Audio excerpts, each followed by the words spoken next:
20 bölüm. Ошол күндөрү Хиския абдан катуу ооруп калды. Ошондога Амос уулу Ишая пайгамбар келип, Теңир мындай дейт: "Өз тукумуңа мурас кагазын калтыр, анткени сен өлөсүң, айыкпайсың" деди. Хиския жүзүн дубалга буруп, Теңирге мындай деп сыйынды: "О Теңир, сенин алдыңда туура жүргөнүмдү, сага чын жүрөгүмдөн берилип, сага жаккан иштерди кылганымды эстей көр." Анан Хиския катуу ыйлады. Ишая шаардан чыга электе ага Теңирден мындай сөз болду: "Кайра кайтып, менин элимдин башчысы Хискияга айт. Сенин атаң Дөөттүн Кудай Теңири мындай дейт: Мен сенин сыйынууңду уктум, көз жашыңды көрдүм. Мен сени айыктырам. 3-чү күнү Теңир үйүнө барасың.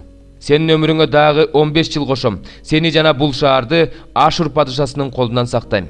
Бул шаарды өзүм үчүн, өзүмдүн кулум Дөөт үчүн коргойм." Ишая кургатылган анжырды алгыла деди. Алар кургатылган анжырды алып, жарага жабышты. Ал айыгып кетти.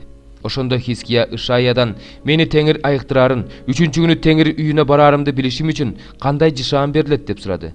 Ишаяга өзү айткан сөздү аткарарын ырасташ үчүн Теңир берген жышаан бул: "Көлөкө 10 тепкич алдыга жылсынбы же 10 тепкич артка жылсынбы?" деди.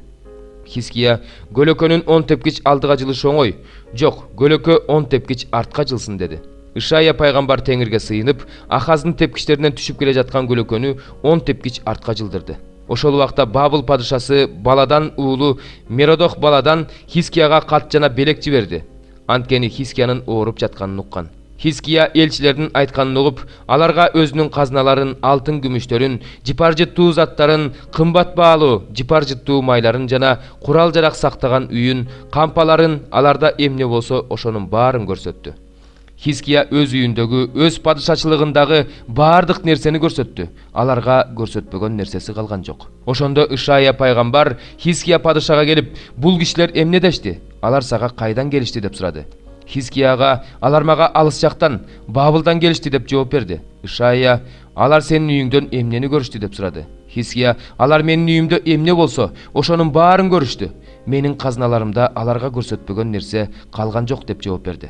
Ошондо Ишая Хискияга мындай деди: "Теңирдин сөзүн ук. Сенин үйүңдө эмне болсо, ошонун баарын ата-бабаларың ушул күнгө чейин эмне жыйнап келишсе, ошонун баарын Бабылга алып кетүүчү күндөр келет. Эч нерсе калбайт" дейт Теңир.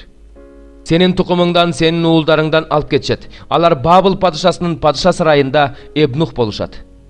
Ошондо Хиския Ишаяга: "Сен айткан Теңирдин сөзү жакшы" деди. Ал менин өмүрүм өткүчө тынчтык жана жыргалчылык болот деп ойлогондуктан ушинтип айтты. Хиския жөнүндө, анын баардык эрдиктери, көлмө жана арык казганы, шаарга суу киргизгени жөнүндө Жүйүт падышаларынын тарых китебинде баяндалып жазылган. Хиския ата-бабаларда кошулду. Анын ордуна уулу Менаше такка отурду. 2 бөлүм. Ошондуктан ишенимден тайбаш үчүн уккан сөзүбүзгө өзгөчө маани беришибиз керек. Эгерде периштелер аркылуу жарыяланган сөз милдеттендирүүчү сөз болгон болсо, ар бир күнөө тил албастык тиешелүү жазасын алган болсо, ушундай улуу куткарылууну барк албай койсок, анда биз жазадан кантип качып кутулабыз? Башында Теңир тарабынан жар салынган бул куткарылууну бизге андан уккандар ырастап беришти. Кудай да аны өзүнүн керемет жышаандары, ажайыптары, ар түрдүү күчтөрү жана өз каалоосуна жараша ыйык рухту бөлүштүрүп берүүсү менен күбөлөндүргөн. Анткени Кудай биз айтып жаткан келечектеги ааламды периштелерге багындырып берген эмес. Бирөө бир жерде мындай деп күбөлөндүргөн экен: "Сен унутпагыдай адам ким? Өзүң келип тургудай адам баласы ким? Сен аны периштелердин алдында бир аз убакытка эле басынттың, ага урмат менен атак даңкты таажы кылып кийгиздиң, аны өз колуң менен жасагандарыңдын үстүнө башчы кылып койдуң. Бардыгын бут алдына жыгып багындырып бердиң.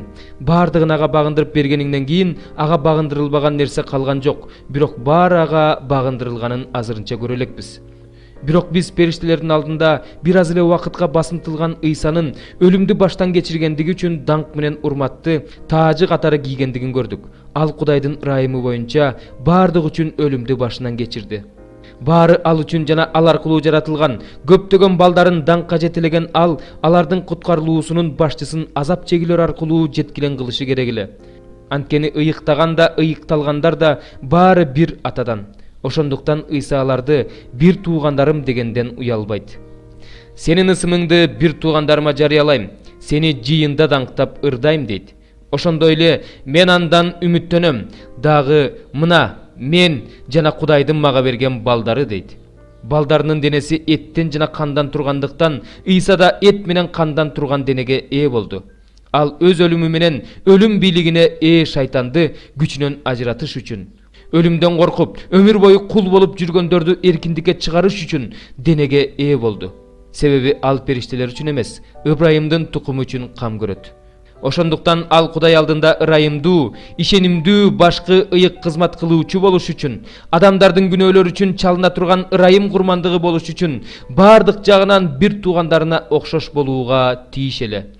Өзү сыналып азап чеккендиктен сыналып жаткандарга да жардам бере алат. 13-бөлүм. Ибрайым сүйлөгөндө бардыгы титиреп турчу. Ал Исраилда жогору көтөрүлгөн, бирок баал аркылуу күнөөгө батып өлдү. Азырда алар күнөөлөрүнө күнөө кошуп алышты. Алар өздөрүнүн түшүнүгү боюнча, өздөрүнүн күмүшүнөн өздөрүнө куйма буркандарды жасашты. Алардын баары толугу менен сүрөтчүнүн колунан чыккан иш. Алар курмандык чалган адамдарга букачарларды өпкүлө деп жатышат. Ошон үчүн алар таңкы булуттай, тез эле жок болуп кетүүчү шүйдүрүмдөй, кырмандан шамал учурган топондой, мордон чыккан түтүндөй болушат. Бирок сен Мисир жеринен чыккандан бери мен сенин Кудай теңириңмин. Ошондуктан сен менден башка Кудайды билбешиң керек. Менден башка куткаруучу жок. Мен сени чөлдө какшыган жерде таанып билдим. Жайыты бар алар тог эле. Тойгондуктан алардын жүрөгү текеберденди. Ошондо алар мени эстеринен чыгарып коюшту. Ошон үчүн мен аларга арстандаймын, кабыланга окшоп жолдо аңдып турам.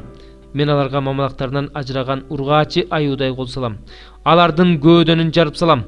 Мен аларды ошол жерде ургаачы арстандай болуп жеп салам. Аларды талаа жырткычтары тытып кетишет.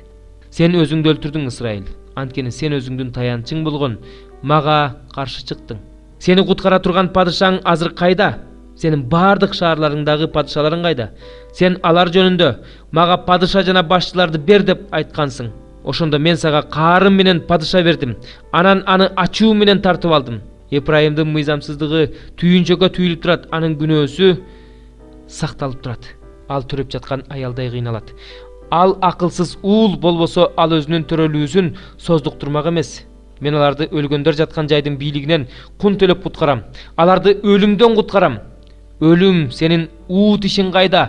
Өлгөндөр жаткан жай, сенин жеңишиң кайда? Өкүнүү көздөрүмдөн жашыруун. Ибрайым бир туугандарынын арасында жемиштүү болсо да, чыгыш шамалы, чөлдөн көтөрүлгөн теңир шамалы келет. Ошондо анын булагы соолуйт. Башаты какшыйт. Ал шамал бардык кымбат баалуу нерселер сакталган казынаны кыйратат. 136 забур. Бабыл дарыяларынын жээгинде отуруп алып Сионду эстеп ыйлай бердик. Ал жерде өскөн талдарга өзүбүздүн арфаларыбызды илдик. Ал жерде бизди туткунга алгандар бизден ыр талап кылышты.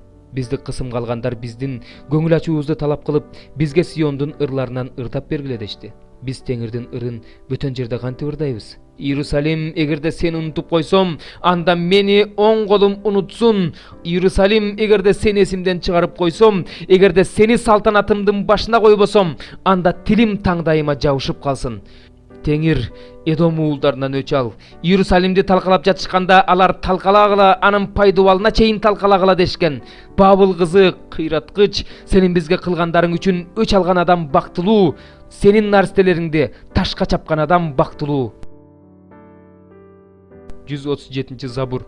Мен сени бүт жүрөгүм менен даңктайм. Периштелердин алдында сени мактап ырдайм. Сенин ыйык ибадатканаңдын алдында башымды ийем. Сенин ырайымың үчүн, сенин чындыгың үчүн, сенин ысымыңды даңктайм. Анткени сен өз сөзүңдү өзүңдүн бардык ысымдарыңдан жогору койдуң. Мен сени чакырган күнү сен мени угуп жаныма сергектик бердиң. Теңирим, бүт жер жүзүнүн бардык падышалары сенин оозуңдан чыккан сөздөрдү укканда сени даңкташат. Алар Теңирдин жолдорун ырдашат. Анткени Теңирдин даңкы зор. Теңир эң бийик, ал момунду да көрөт, текеберди да алыстан тааныйт. Эгерде мен коркунучтардын арасында жүрсөм да, сен мени тирилтесиң, колуңду душмандарымдын каарына каршы сунасың. Сенин оң колуң мени сактап калат. Теңир мен үчүн бардыгын жүзөгө ашырат. Сенин ырайымың түбөлүк. Теңирим, өз колдоруң кылган иштерди таштаба.